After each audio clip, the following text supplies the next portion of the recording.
Hello friends, welcome to today's lecture column. Myself, Mr. Y. S. Patil, Department of Civil Engineering, Sharad Institute of Technology, College of Engineering, Yadra. So in last lecture, we discussed about Euler's column theory. Now in this lecture, we solve problems on the Euler's column theory. First, problem: a column of timber section 15 cm by 20 cm is 6 meter long, both ends being fixed. If the E is equal to 17.5 kN per mm square, determine first crippling load and second safe load for the column if a factor of safety is 3. So this is a rectangular column having dimensions 15 cm width and 20 cm depth, having length is equal to 6 meter and end conditions are both end fixed.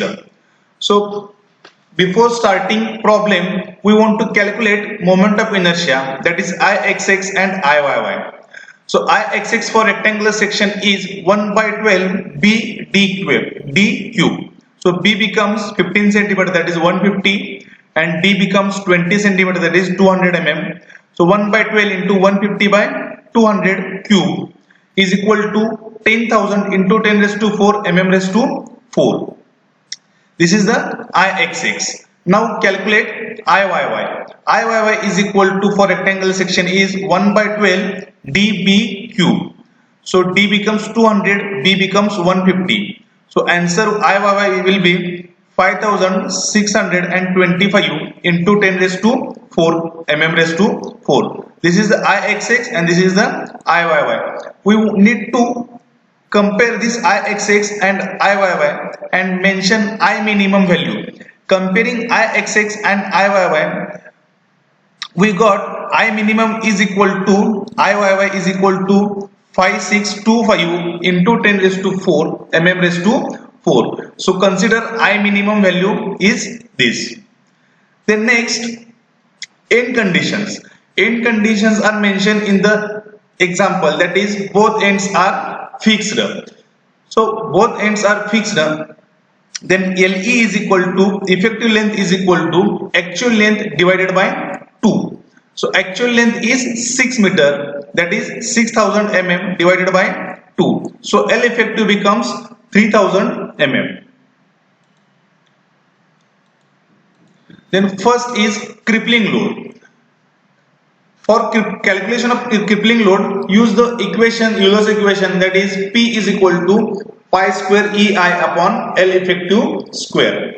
So put up all values in this equation. That is pi square is a constant, E is a 17.5 into 10 raised to 3 into 5625 into 10 raised to 4. This is the I, and L effective is equal to 3000 square.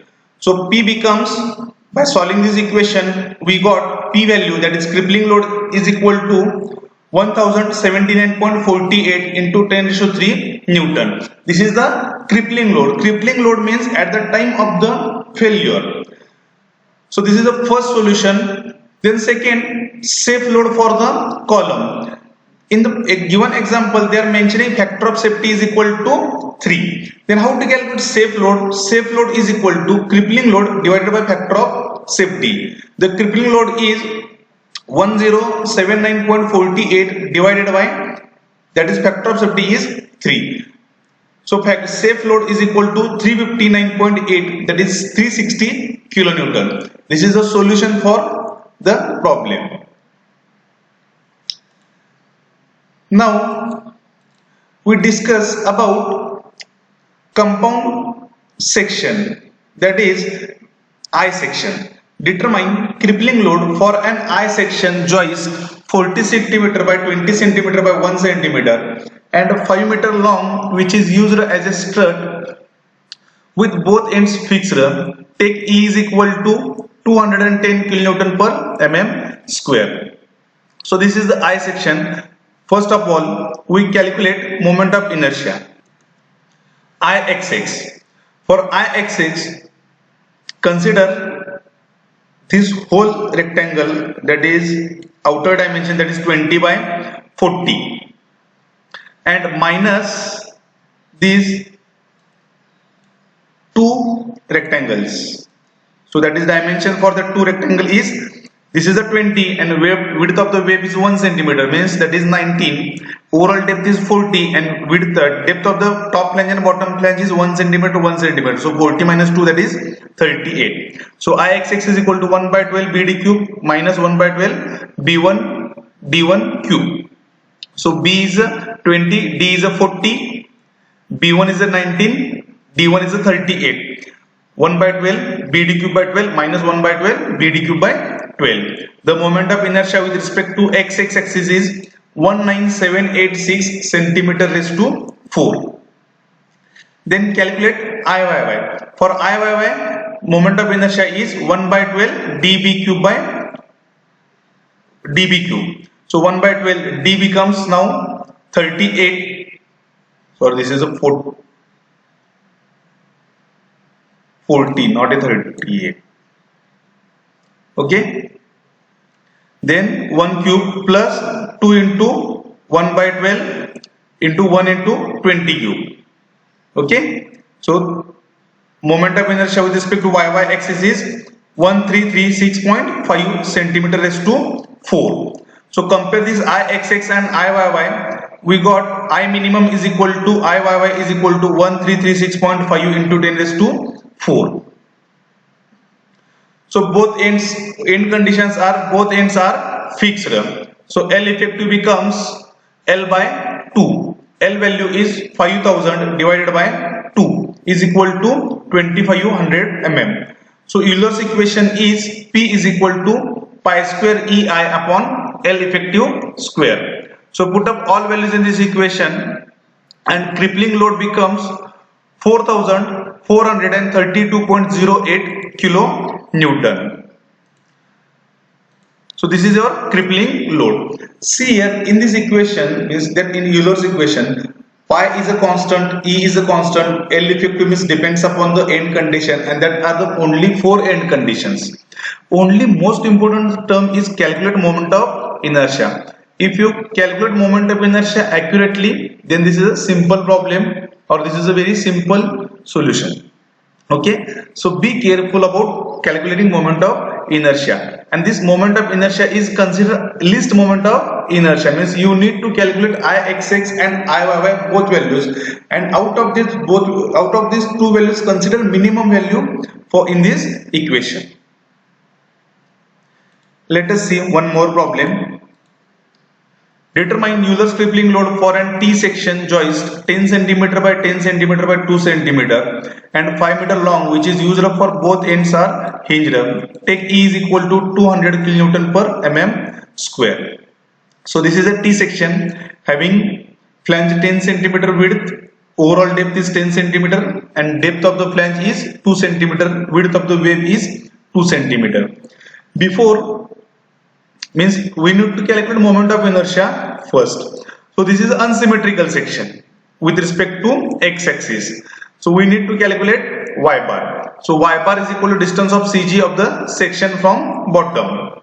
Okay. So consider this is the A1 section number 1. This is 1. This is the 2. So A1 is 10 by 2.